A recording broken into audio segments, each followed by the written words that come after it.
সুপ্রভাত বন্ধুরা, কেমন আছো তোমরা সবাই? আশা করি তোমরা সবাই অনেক ভালো আছো আর আমরাও বেশ ভালোই আছি। আমি বিউ আর আমার সাধারণ ঘরকন্যা চ্যানেলের আবারও একটা নতুন ব্লগে তোমাদের সকলকে জানাই অনেক স্বাগতম। তো চলো তোমাদের সাথে নিয়ে শুরু করে দিই আজকের নতুন ব্লগ। তো আজও প্রায় অনেকটা সকালে ঘুম থেকে উঠেছি। এখন বাজে ধরো প্রায় ওই 5:30টার কাছাকাছি। তো সকালে উঠে আমি ফ্রেশ হয়ে নিয়েছি, তারপর চলে এসেছিলাম একটু ছাদে এসে একটু হাঁটাচলা করেছি, তারপর চলে গেছিলাম নিচে গিয়ে জানো তো অনেক কাজ আছে, পরস্পর কাজ। এখন মানে ধরো এই 9টা থেকে 9:30টার মধ্যে আমাকে সমস্ত কাজ কমপ্লিট করে নিতে হবে। আর দেখো সকালে উঠে চারিদিকের পরিবেশ কত শান্ত, মনোরম, স্নিগ্ধ হয়। আর এই ভোরের সকালের বাতাসের মানে এই যে একটা হালকা হাওয়া ফুরফুর করে যে হাওয়া দেয়, তো এই বাতাসের না একটা আলাদাই সুগন্ধ আছে, যেটা না যারা অনেকটা ভোরে ওঠে তারাই একমাত্র ফিল করতে পারে। দেখো তো সকালে দেখলেই তো ঘোরাফেরা করে চলে এসেছিলাম নিচে, চা করে নিয়েছিলাম। আর চায়ে মানে বিশ্বাস করো এতটা পরিমাণ তাড়া যে আমি কাপে করে চা খাবো সেই সময়টুকু পর্যন্ত নেই। মানে একটা প্লেটে ঢেলে নিয়েছি যাতে তাড়াতাড়ি করে ঠান্ডা হয়ে যায় চাটা, তাড়াতাড়ি করে আমি আর কি খেয়ে নিতে পারি। মানে এতটুকু যেন মনে হচ্ছে একটা মিনিট যদি আমি কোথাও দাঁড়িয়ে যাই, এই ধরো মাঝে মধ্যে না মেয়ে ডাকছে, মা একবার এসো একটু দেখিয়ে দিয়ে যাও, বা এই প্রশ্নের উত্তরটা কোথা থেকে লিখবো। তো তখন দেখাতে যাচ্ছি অবশ্যই আমার ওই কাজটা আগে, তবে ওকে নিয়েও একটা বেরোনোর তাড়া আছে। মানে যথাসময়ে আমাকে রান্নাটাও কমপ্লিট করে ফেলতে হবে, কারণ মনের বাপি বাড়ি আসবে। যদি রান্নাটা পুরোটা না কমপ্লিট করি তাহলে ও হয়তো খেতে পারবে, মানে সময় মতো খেয়ে আবার বেরিয়ে যেতে পারবে না।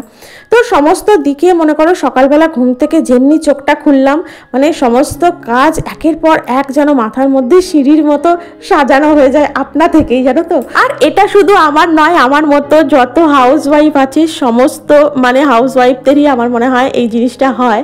তো তারপরেও এত কিছুর পরেও কিন্তু দিন শেষে শুনতে হয় তুমি সারাদিন বসে করোটা কি, বা হাউস ওয়াইফদের কাজ কি আছে, ওরা তো ওই ঘরের কাজই করে।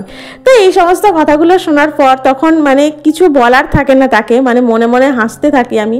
সুতরাং মানে কাউকে তো কিছু তুমি বলে বোঝাতে পারবে না যতক্ষণ না সে তোমার জায়গায় এসে ওই কাজগুলো না করছে, ততক্ষণ সে বুঝতে পারে না। বলে না যে যার কাটে মানে কোনো যার কেটে যায় সেই বোঝে সেই কাটার ব্যথাটা বা যন্ত্রণাটা কি। তো ব্যাপারটা হচ্ছে সেটাই, যে যতক্ষণ না সেই কাজগুলো না করছে ততক্ষণ বুঝতে পারবে না যে একটা হাউস ওয়াইফের কী কী দায়িত্ব থাকে, কী কী কাজ থাকে। সেই জায়গাটায় আসলে তখন সেই বুঝতে পারে।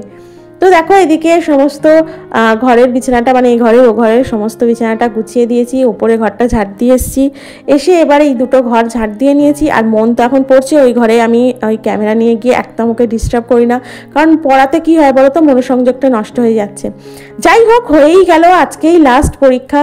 তো ভালোই আজকের পরীক্ষাটা হয়ে গেলে মানে নিশ্চিন্তে সবাই আর কি, সব স্টুডেন্টরাই একটা শান্তির আর কি নিঃশ্বাস ছাড়বে। ওরা এত কষ্ট করেছে, প্রত্যেক স্টুডেন্টই, আমার মেয়ে বলে শুধু নয়, যারাই মাধ্যমিক দিচ্ছে তাদের কথাই বলছি, প্রতিটা স্টুডেন্টের একটাই চিন্তা থাকে যে পরীক্ষাগুলো যাতে আমরা ঠিকঠাক দিতে পারি, কোয়েশ্চেন পেপার যেন ঠিকঠাক আসে।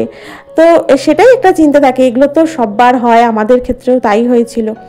তো প্রত্যেকেরই আজকে একটা স্বস্তির নিঃশ্বাস পড়বে। এত বছর 10টা বছর কষ্ট করার ফল আর কি যখন প্রকাশিত হবে, তখন আশা করি সকল স্টুডেন্ট বা ছাত্রছাত্রীর মুখে যেন একটা সুন্দর হাসি থাকে। এটাই মা হিসাবে আমার চাওয়া, আর কিছুই না। তো দেখো এদিকে সকালে এদিকে বাইরেটাও না ধুয়ে পরিষ্কার করে দিয়েছে, আর যেহেতু আজকে মেঘলা করে আছে তো বাইরেটা এখনও দেখলে তো ভিজেই আছে, শুকায়নি। তো এগুলো সমস্ত নাই আজকে অফ ক্যামেরায় করেছি, কারণ কি জানো তো, মানে ওইগুলো আমি প্রতি বৃহস্পতিবারের এই বাইরে ধোয়াধুয়ি সমস্ত কিছুটা তোমাদের সাথে শেয়ার করি।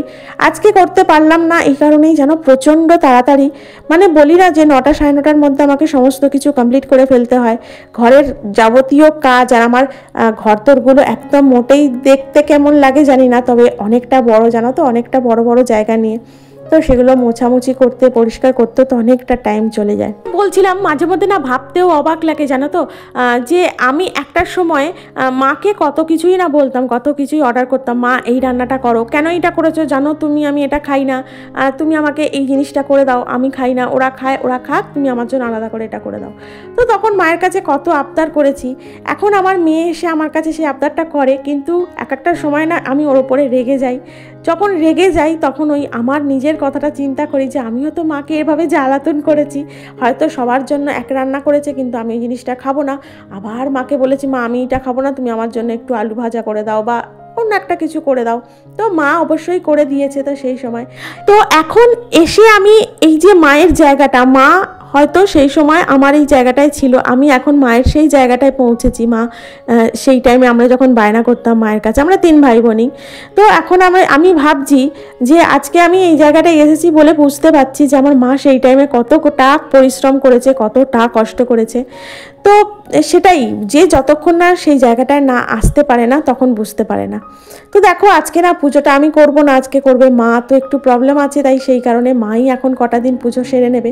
তো ঠাকুর প্রণাম সেরে জামা কাপড়গুলো ছাদে মেলে দিয়েছিলাম, মেলে দিয়ে চলে এসেছি নিচে আর বসিয়ে দিলাম দেখলে তো ভাত। আর দেখলে আমি ভাতটা ফুটে গেলে গ্যাসটা অফ করে দিই, অফ করে সাইড করে দিই, আর ওই গ্যাসের জায়গাটা বসিয়ে দিয়েছিলাম ডিম সিদ্ধ। আর তারপর করে নিয়েছিলাম ডাল। তো যেটা বলছিলাম আর কি, তো আমি এখন বুঝতে পারি মা তখন কত আর কি জ্বালাতন ভোগ করেছে আমাদের আমার তো মেয়ে একটাই, ধরো আমার মায়ের 3টে ছেলে মেয়ে ছিলাম, আমরা 3 ভাই বোন মিলে আমার মাকে কত জ্বালাতন করতাম। সেটাই ভাবছি যে তখন মায়েরও এতটা পরিমাণেই কষ্ট হতো যতটা এখন আমার হচ্ছে।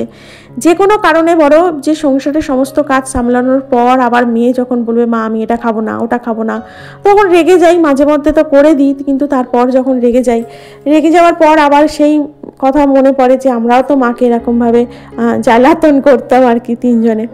তো এখন বুঝতে পারি তখন মায়ের কতটা কষ্ট হতো। মা তো কিছু বলতো না কোনোদিনই। তো আমরাও যেমন হয়তো কোনো সময় মুখ ফুটে বলে ফেলি, তো মা তো কোনোদিন আমাদের কিছু বলতো না, আমি পারবো না করে দিতে এইসব কিছু।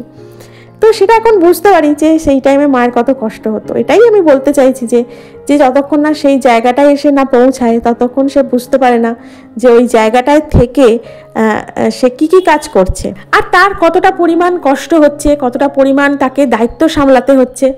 তো যাই হোক, দেখো তোমাদের সাথে গল্প করতে করতে আজকে করে নিয়েছিলাম একটু ডিম কারি, জানো তো। মানে আজকে আর মাছ টাছ করিনি, মাছ আছে যদিও ফ্রিজে, তবু আজকে মাছটা করলাম না। আজকে ওই তাড়াতাড়ি করে একটু ডিম কারি করেছি, একটু ডাল করেছি। আর জানো তো কালকে তো আমি নোটে শাক চচ্চড়ি করেছিলাম, আবার বর্দি দেখছি বেলার দিকে আর কি মাকে লাউ শাকের তরকারি দিয়ে গিয়েছিল, তো সেই শাকটা না তুলে রেখেছিলাম জানো তো। তো আজকে আর মানে শাকটাকের দিকে গেলাম না। তো আজকে ভাবলাম যে বর্দি যে শাকটা দিয়েছিল, তো সেই শাকটাই আর কি আজকে গরম করে নেবো, তো হয়ে যাবে সমস্ত কিছু। আর জানো তো একটু করে নেবো কুলের চাটনি। তো দেখো এদিকে পাশের গ্যাসে ভাতটাও বসিয়ে, মানে ভাতটা আর কি হয়ে গিয়েছিল, তো আমি বলি না যে ভাতটা হয়ে যাওয়ার পর 1 ফুট দিয়ে নামিয়ে নিই। তো ভাতটা যেহেতু হয়ে গিয়েছিল, তো আর দেখলাম জল দিতে লাগবে না, মানে আজকে একটু জলটা বেশি পরিমাণেই দিয়েছিলাম যাতে না দ্বিতীয়বার জল দিতে হয়। আর জানো তো তার মধ্যে না যদি দ্বিতীয়বার জল দিতে হয় তাহলে কি হয়, সেই জলটা তো আবার একটুখানি তাপটা কমে যায়, তো সুতরাং আবার মানে একটু গরম হতে সময় লাগে। মানে আমি চেষ্টা করছি কিভাবে তাড়াতাড়ি করা যায়, মানে এতটুকু সময় নেই যে একটু মানে রয়ে শয়ে রান্না করব, মানে এতটা আর কি তাড়াতাড়ির মধ্যে দিয়ে আর কি সময়টা চলে যাচ্ছে। আর জানো তো তাড়াতাড়ি থাকলে তখন সময়টা যে কিভাবে কেটে যায় কিছুতেই তুমি বুঝতে পারবে না। আর এদিকে দেখো কুলের টকটা করে নিয়ে আমার রান্নাটা আজকের মতো মানে এবেলার মতো কমপ্লিট হলো। তারপর মেয়েকে খাইয়ে নিজে খেয়ে সমস্ত কিছু রেডি করে গুছিয়ে গাছিয়ে নিয়ে বেরিয়ে পড়েছি মেয়েটাকে নিয়ে, আর যাচ্ছি পরীক্ষা কেন্দ্রের দিকে। তো জানো তো রাস্তা দিয়ে যেতে যেতে দেখছি যে এতটা পরিমাণে রাস্তায় মানে এত মেঘ করে আছে কি বলবো বাইরে, মানে যেন মনে হচ্ছে এক্ষুনি বৃষ্টি নামবে। আর যে কথা বলা সে কথাই আর কি, মেয়েটা ঢুকেছে মানে প্রত্যেকটা স্টুডেন্ট ওদের বেল পড়েছে ঢুকে গেছে। আর দেখেছো ঝড়, মানে এতটা পরিমাণ ঝড় উঠেছে। দেখো আমরা যেখানে বসি মানে গঙ্গাধারের একটা মন্দিরে বসে থাকি, এখানে একটা ছাউনিও করা আছে, মানে সেটাও মানছে না, এতটা পরিমাণ ঝড়। আর আকাশের দেখো, আকাশে গঙ্গার ওপারে আকাশটা দেখো খালি কতটা পরিমাণে মেঘ আচ্ছন্ন, মানে এতটা পরিমাণ মেঘ, গঙ্গাটা যেন মনে হচ্ছে তালগোল হচ্ছে, মানে এত ঝড়। মানে ওখানে বসে বসে আমি ভাবছি যে বৃষ্টিটা কমবেও তো আদেও, মানে মেয়েটাকে নিয়ে আমি ঠিকঠাক বাড়ি ফিরতে পারবো, তো এত পরিমাণে ঝড় জল হচ্ছে। আর ওখানে জানো প্রত্যেকে আমরা এত হাওয়া দিচ্ছে যে এত বৃষ্টি পড়ছে, মানে প্রত্যেকে ভিজে গেছি, কেউ আর কি যে বলবে না যে আমরা ভিজিনি। প্রচণ্ড পরিমাণে হাওয়া, মানে ঝোড়ো একটা হাওয়া, আর মানে এতটা পরিমাণে যে বৃষ্টি হবে সেটা সত্যি ভাবতে পারিনি। কারণ আগের দিনও বলেছিল বৃষ্টি হবে, তো বৃষ্টি হয়নি। তো সেভাবে কেউই মানে কোনো গার্জিয়ানই সেভাবে প্রোটেকশান নিয়ে যায়নি। আর এদিকে দেখো মেয়েটার ছুটির সময় মানে ভগবানের অশেষ কৃপা যে বৃষ্টিটা কমে গিয়েছিল, তাও ঝিরিঝিরি পড়ছিল, কিন্তু ওদের ছুটি হয়ে গিয়েছিল তার মধ্যে। তো যাই হোক, মানে আসার সময় বৃষ্টিটা অনেকটা কমে গিয়েছিল। তো মানে ঠিকঠাকভাবেই বাড়ি ফিরতে পেরেছি। আর এসেই দেখেছো এই যে লুচি রানী চলে এসেছে, মানে এতদিন যে আসেনি সেটা আর কি সুদে আসলে এবারে উসুল করবে। আর ও বলেও রেখে গিয়েছিল যে বাড়িতে এসেই যেন ওকে নিয়ে আসবে তুমি। আর এদিকে দেখো প্রার্থনা শেষে করে নিয়েছিলাম গরম গরম চা আমার আর মানে মনের জন্য। আর জানো তো শরীরটা প্রচণ্ড খারাপ লাগছিল সন্ধ্যের পর থেকে, কিন্তু গা হাত পা প্রচণ্ড মানে ব্যথা যন্ত্রণা হচ্ছিল। আর তার মধ্যে ছিল আজকে আমাদের একটা বিয়ে বাড়ি, তো ওই না যাওয়ার মতো করেই গিয়েছিলাম। তো সেগুলো তোমাদের সাথে পরবর্তী ভিডিওতে শেয়ার করব। কি জানো তো অনেকগুলোই বিয়ে বাড়ি পড়েছিল, কিন্তু মেয়ের পরীক্ষার জন্য কোনোটাতেই মন যেতে পারিনি বা আমরা যেতে পারিনি, তাই মেয়ের বায়না রাখতে সেই যেতেই হলো। ওই ইচ্ছা করছিল না, জোর করে তাও গেছি। তো যাই হোক, আজকের আমার ভিডিওটা আমি এখানেই রাখলাম। তোমাদের যদি ভালো লেগে থাকে তাহলে অবশ্যই একটা লাইক করো, কমেন্ট করো, চ্যানেলটিকে সাবস্ক্রাইব করে আমার পাশে থেকো। দেখা হচ্ছে তোমাদের সাথে পরবর্তী ব্লগে। ততক্ষণ পর্যন্ত তোমরা অনেক ভালো থেকো, সুস্থ থেকো। টাটা।